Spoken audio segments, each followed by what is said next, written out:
It is close, isn't it?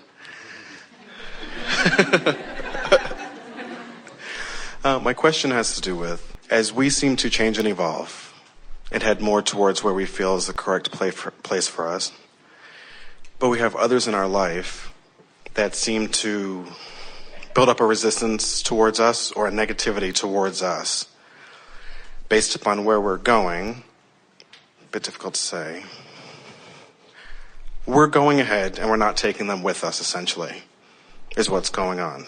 Well, actually what's going on is you think you're going ahead, but you're not really going ahead because you're worrying about not taking them with you, so you're not really going ahead. And the reason that you're upset is because you're not going ahead and you're blaming them. Okay.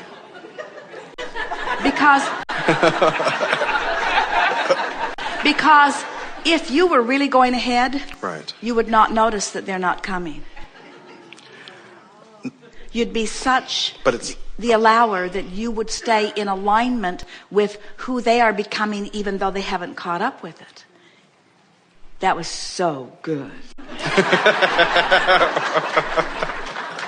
When you're saying, I got there and they're not coming, we say, you're talking about your upstream stance because you're noticing what isn't happening rather than what is happening. Okay.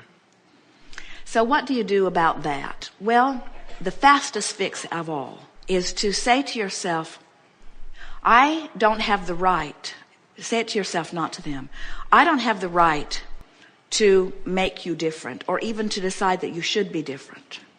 I don't have the power either to make it so. I don't have the choice of you changing. I can't make that happen. I've tried that.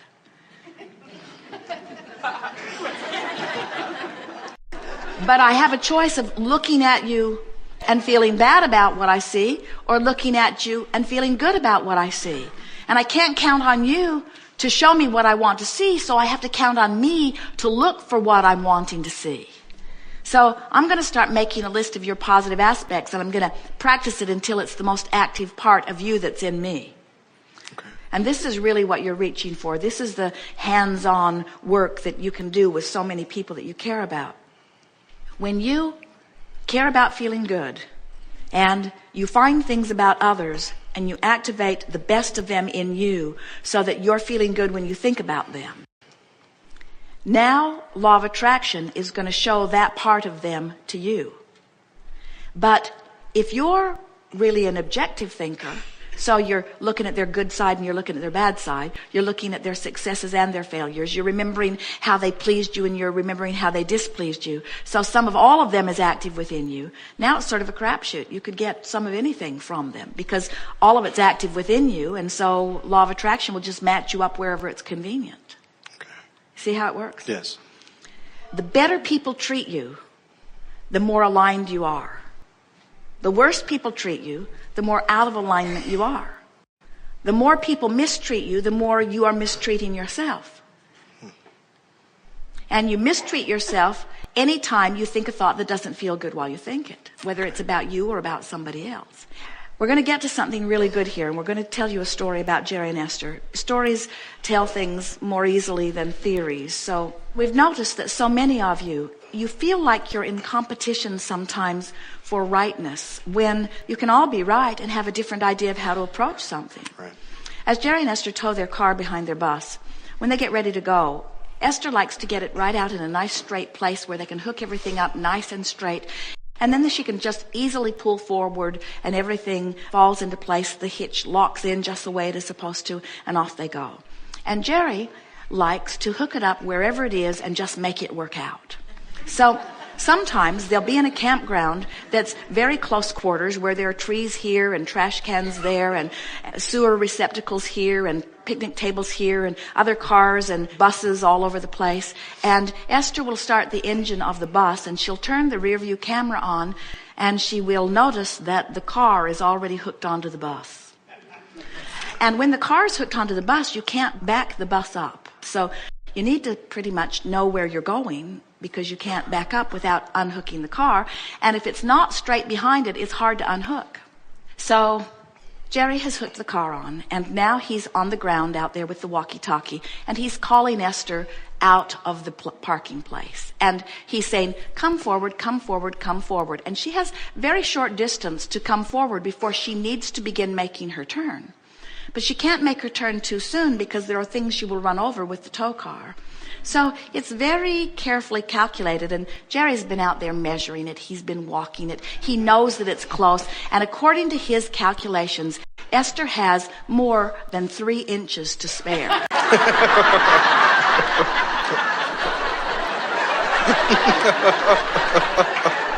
But when you're sitting behind the driver's seat, those 3 inches are hard to calculate.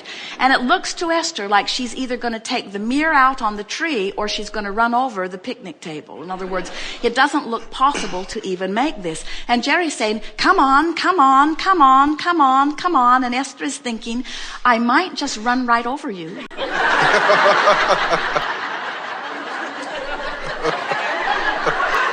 And Jerry is so eagerly calling her forward, and Esther is so believing that he is wrong in his calculation. And she is thinking, you should be here, and you should see that this is not a possible thing to do. And he's out there thinking, you should come this way. I've walked it off. I know that it's the perfect way for us. And so Esther, in the middle of all of this, catches herself thinking a thought that actually makes her laugh right out loud. As she thinks, I hope we have to unhook the car. And suddenly she realizes that she is more invested in being right and more important in making Jerry wrong than she is in feeling good. She'd rather that it go wrong and she be right than that it go well and she be wrong. And we said, that's worth thinking about. And then we ask it of all of you, because Esther's not the only one that gets into that competitive place. What is it that makes it necessary that you be right? Why can't you have an idea that's really right from your vantage point and have it not seem so right from somebody else's vantage point? And why does it matter to you that they don't agree? It doesn't matter to Jerry. He's out there saying, come on, come on, come on. He hooked the damn car on already. In other words, they didn't have a discussion about it. The car is already hooked on. He's so confident that this will work or that he can figure out a way, and he just wants Esther to trust in his rightness. But, he doesn't even care if Esther trusts in his rightness. He's sure that he's right. And do you know, 9 out of 10 times they don't have to unhook the car. In other words, he's commonly right. He's just not always right. Esther is thinking, I want to do it the easiest way. Jerry's thinking, I want to do it the most adventurous way. And who gets to be right? In other words, what is the right way? The easy way or the adventurous way? What is the right way? The way that anybody could do or the way that only somebody who's really calculated it could do? And so you have all kinds of differences of opinion about all kinds of things. But the thing that we want you to hear is that your gap between where you are and how you feel and who you really are and how you really feel is all that matters. And you have to factor everybody else out of the equation. In other words, we don't want to train Jerry to stand on his head to please Esther, and it's not really been a problem so far. And we don't want to train Esther to stand on her head to please Jerry. In other words, we want them each to find their alignment no matter what. We would like Esther to say, okay, I'm going to do it this way because it's the path of least resistance. The car's already hooked on and you think it's the way. And I'm going to find a way to find my alignment within this. In other words, I'm going to go with the idea that this will work. But there's a lot of people that you're interacting with that aren't willing to find that way. In other words, they're still in that competitive place. So you have to work overtime in that regard. In other words, you have to allow yourself to feel good regardless of what they're doing, regardless of the fit that they're throwing. You have to stay tuned in, tapped in, turned on. You have to stay true to your ideas regardless of what they say. And even if it turns out that your idea wasn't the best idea in the world and you do have to unhook, even if it turns out that your calculation was off, we still don't want you to cave in and beg for forgiveness. We want you still to always maintain your idea of reaching for what you want and coming into vibrational alignment with it. We want it to be so important to you that you feel good, that you're willing to give yourself the benefit of the doubt every single time. And we want it to be so important to you that you feel good that you give them the benefit of the doubt every single time. In other words, we want you to leave behind your competition about who's right and acknowledge that this universe has the ability to yield to all of you everything that you want through a variety of different channels and methods and circumstances and events, because there is no competition for this rightness that you are seeking, you see. And when you finally really know that, then you can let them offer their opinion. And even whether you yield to it or not, you don't sacrifice your connection to your journey. You begin to discover that your idea of what you want and where you're going is so alive and so well that nothing can keep you from it. Nothing can keep you from getting to where you want to be. Nothing. It feels like, oh, I've got this dream and I have to play it just right. I have to take all of the right forks in the road in order to get right on my straight and narrow path so that I can get to where I want to be, so that I can fulfill my life's purpose. We say it isn't even close to like that. It's that this resilient, flexible universe has endless ways of helping you get to where you want to be, but you won't discover one of them if you're pushing against anybody. Okay. So you could literally say to your friend, I think your idea is screwy, but just for the heck of it, let's do it your way. And I think my desire is so strong that even doing it your screwy way, I'll still get what I want.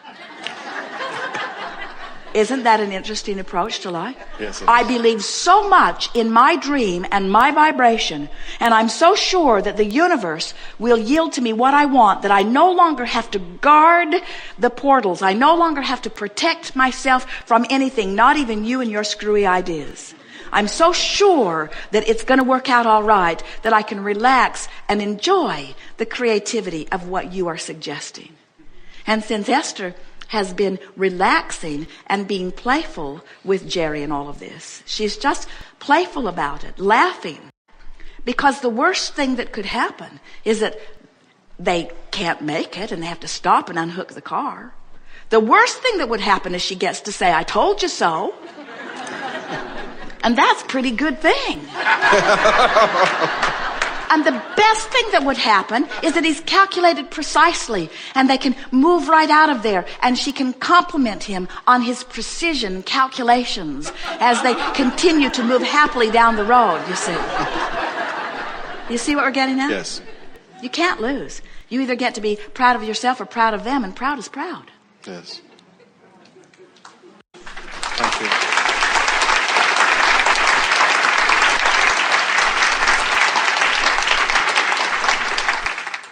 Now, we know you have good reasons, you think, for not going with the flow.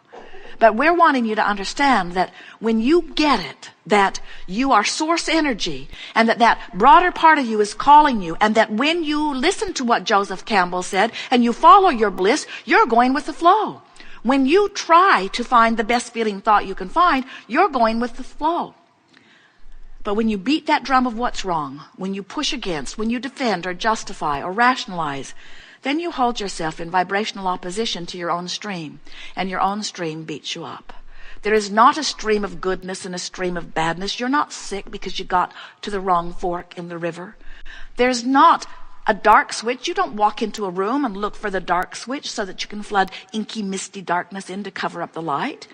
You know that you can diminish the light, but there's no dark switch, and there's no source of evil, and there's no source of sickness. There's just going with the flow or not. And when you go with the flow, you thrive, and when you don't, you don't. But no worries.